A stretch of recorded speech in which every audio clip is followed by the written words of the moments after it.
Hello everyone, welcome back to my channel where we simplify Kotlin one step at a time. In today's video, we are diving into one of the key pillars of object-oriented programming, that is encapsulation. By the end of this video, you will be able to understand what encapsulation is, but how to implement in the Kotlin effectively.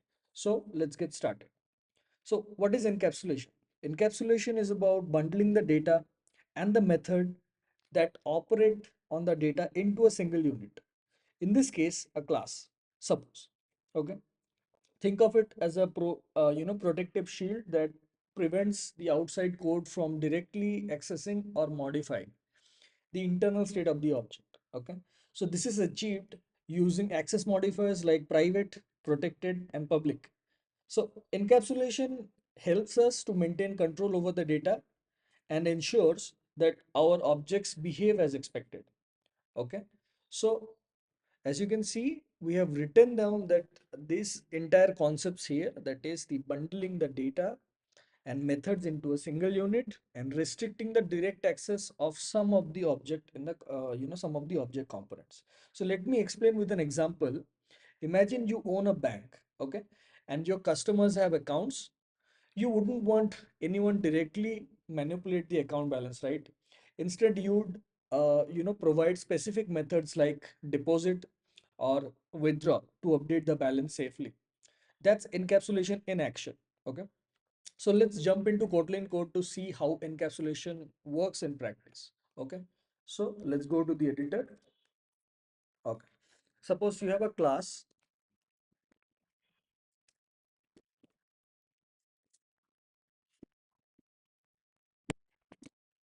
bank account. Okay.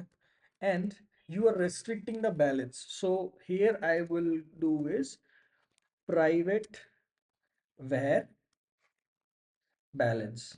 Okay. And let's take that as double. Okay. Now this is how you can restrict. Okay. Now if somebody wants to check it, let's write a public method. Okay. Let's write a public method that is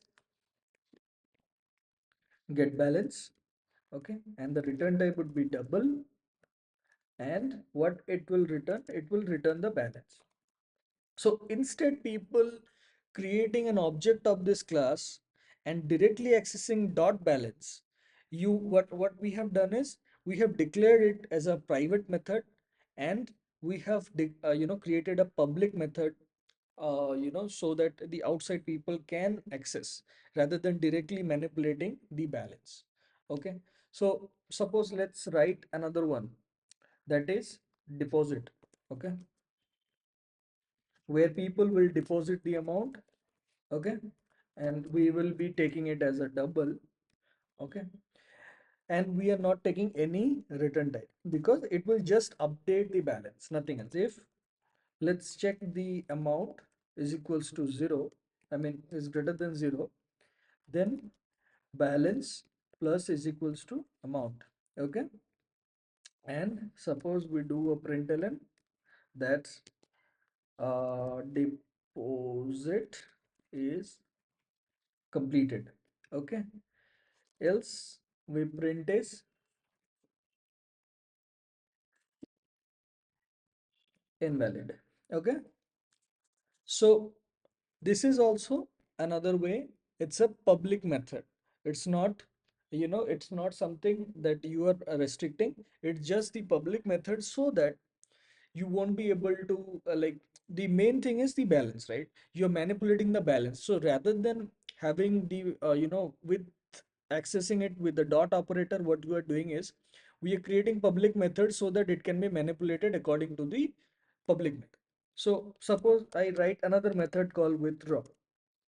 Okay, and let's take the amount as double as well, and we are not giving any return type because it will update, I mean it will manipulate the overall amount, right? So if the amount, suppose we are checking, is greater than 0 and amount, first we will check that whether this balance, okay, whether it is less than equals to amount or not, then balance minus equals to, I will do amount. and I will do withdraw completed, else I will write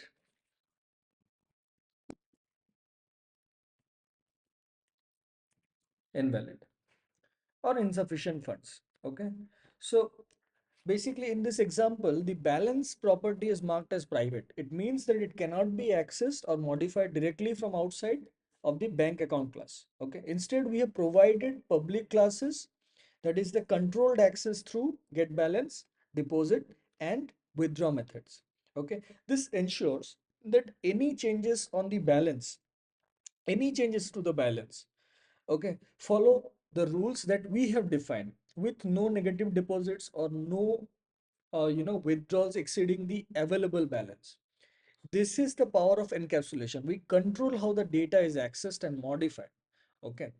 So, I mean, here is a couple of tips that you can do, to use the encapsulation more robust. So rather than using where, you can use as val or immutable properties. Okay, wherever it's possible, you should go for an, prevent the accidental damages. Okay, and make the classes immutable as well so that the data shouldn't change at all. Okay, and use Kotlin data classes for quick encapsulation where you working with the simple objects. Okay. So rather than having this entire thing, what I can do is I can do suppose a data class, right? It's a very basic class that used to create immutable account. Suppose we do an immutable account, right? Okay, suppose we do an immutable account and we do a data class and we take a val and we take account number, and the account number suppose we take as, suppose we are taking it as string.